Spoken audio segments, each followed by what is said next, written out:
Good morning. So we are doing our tarot study of the day.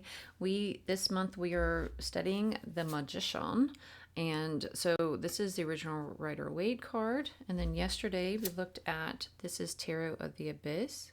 Oh, isn't he beautiful? Oh, I love it. Oh, that deck just lights me on fire.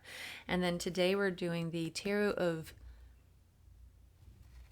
Mystical Moments, I think. Let me see. I'm sorry. Yeah, Tarot of Mystical Moments. That was the guidebook for the Oracle, but the same name. Okay, so there's that.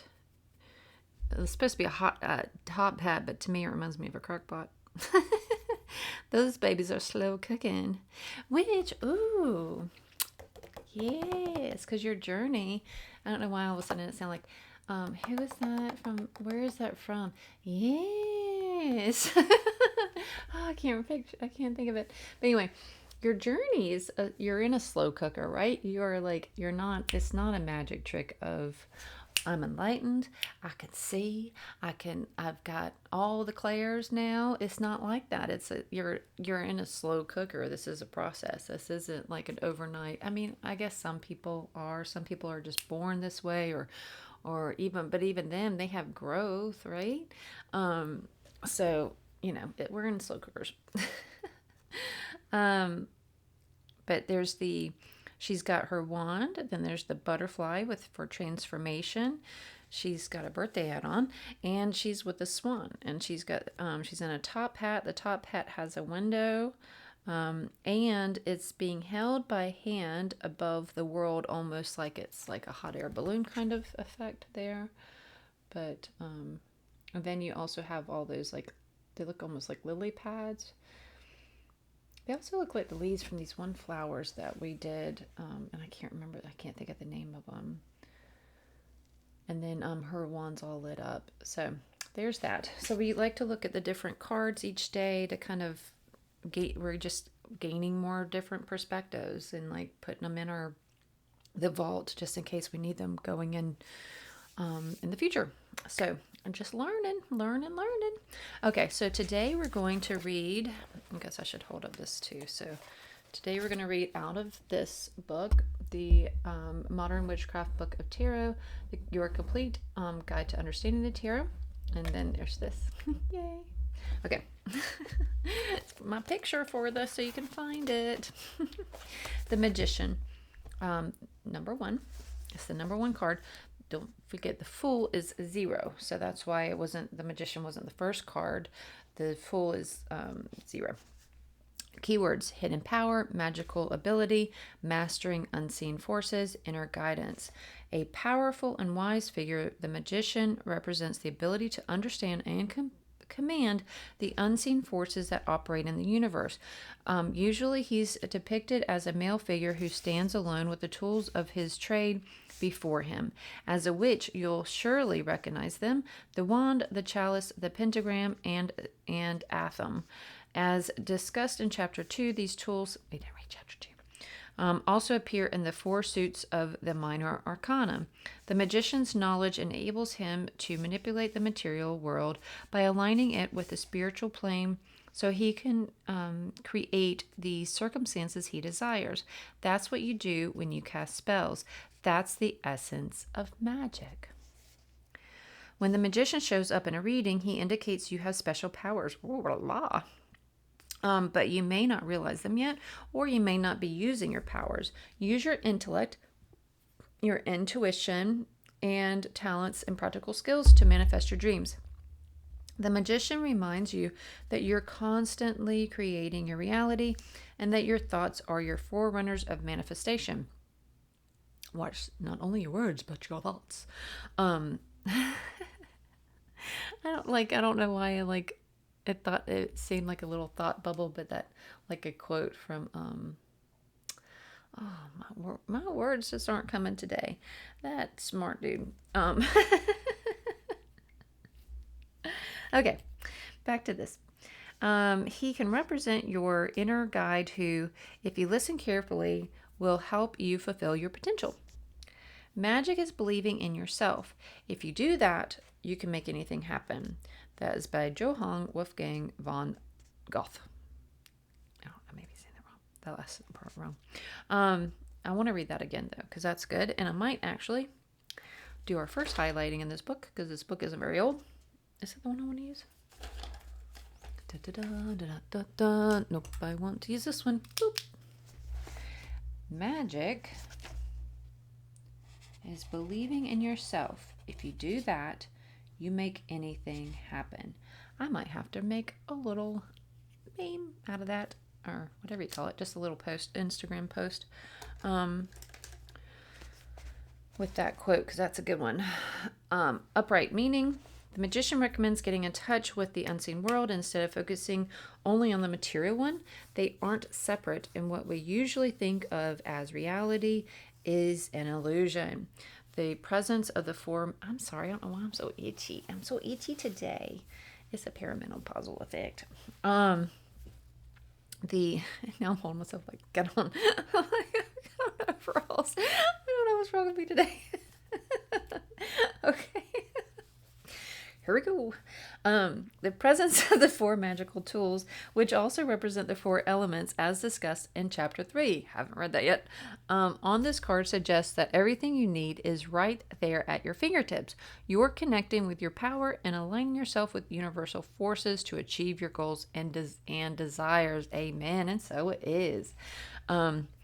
In a reading about money, the magician tells you to tap into universal flow to attract abundance. You possess the resources, inner and outer, to generate wealth. This card can also advise you to take control of a financial matter.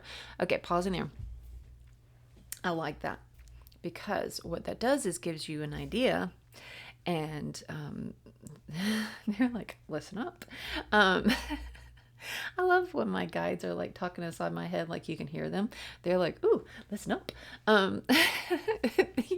But you can, so say you're having a financial matter or concern or thought or dream or whatever it is, goals, you can pull the magician card, set it up in front of you, and ask, for guidance in that, and do automatic writing with the magician card.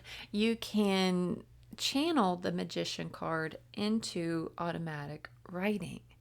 Tap into the knowledge and magic of the magician card into automatic writing, and ask for guidance from within and without, and allow it to push through you, through the pencil pen, onto the paper, and like see what comes forth, see what you co-create with spirit.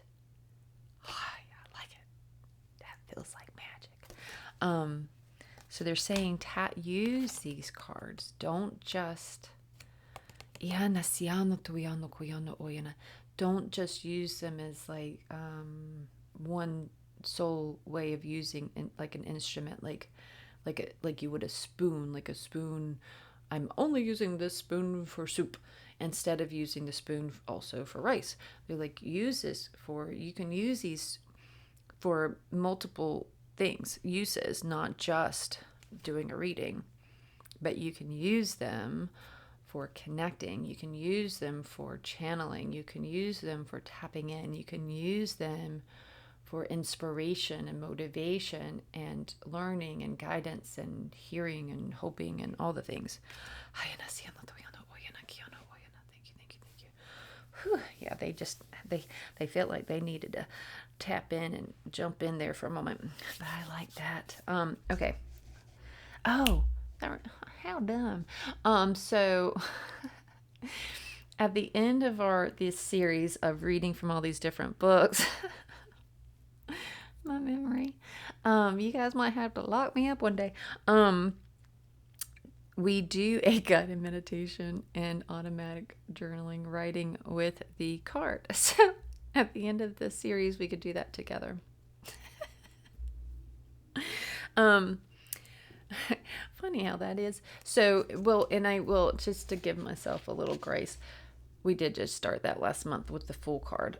That's not something I've done before. So, so we read from all these different books and learn together that way. And then we channel like from our inner selves to in spirit to in our automatic writing with connecting with the magician. Okay, carry on. If the reading is about your job, this card encourages you to use your spiritual and physical resources correctly to take command of your life and master the circumstances around you. Trust yourself and inner wisdom. The magician can also symbolize a position in a spiritual field or studying spiritual wisdom. In a reading about love, this card can represent a relationship that continues a strong spiritual and magical element. You and a partner may be on a spiritual path together, encouraging and inspiring one another. And then it goes into the reverse meaning. I'm not going to do that because I've already gone on. But the point is, if you have issues, if you have something with love, money, whatever it is, you can ask for guidance, and then you can put it by your bedside table, ask for it to speak to you in your dreams. You can put it under your pillow. I don't like the thought of, some people do that, but that bothers, I worry about, I don't want to binge you, my precious. So you can have him and or her in a prominent place where you could see her. You could do it for on a weekly thing. We're doing it for a month. So however you can best connect and ask for guidance with that. And we even talked about, this card wasn't pulled in our reading, but it did come up in the reading this today. But anyway, I wanted to show you, this is the inside. This is the layout of this book, if you're interested in buying this book. And it wasn't that expensive, because if it was, I wouldn't have gotten it. But I don't mean that because I don't like it. I do like it. It's just that I'm cheap, so I wouldn't have bought it in the first place to even find out. And they only offer the hardcover, but with this delay, it's kind of fun like that.